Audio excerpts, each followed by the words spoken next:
Hardman Production. Na iwe Krishani, tinewa basi mapatani. Danger, danger bo. Wangu hana foni, wangu hana pa Facebook, WhatsApp au muoni.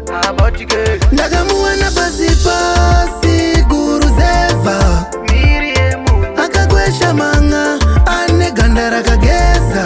Miriemu, vakomana vekwasa bugu vaimuzeza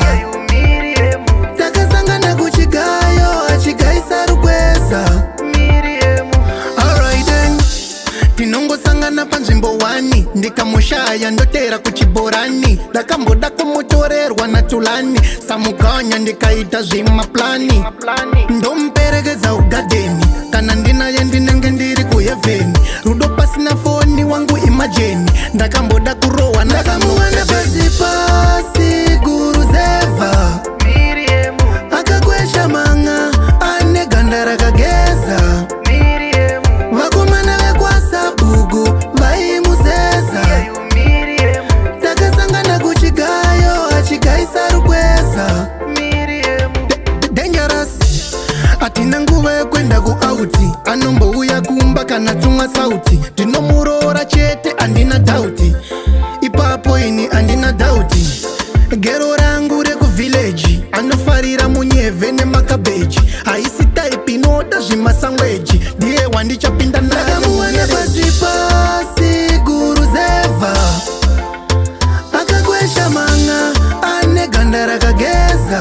Miriemu, vakomana vekwasa bugu vaimuzeza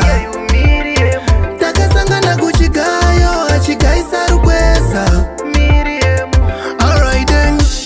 tinongosangana panzvimbo wani ndikamushaya ndotera kuchiborani ndakamboda kumutorerwa na tulani samukanya ndikaita zvimaplani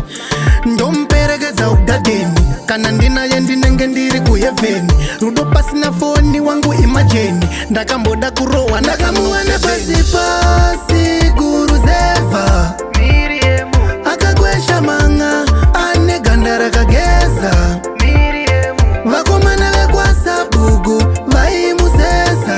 Miriemu, takasangana kuchigayo achigaisa rukweza Miriemu,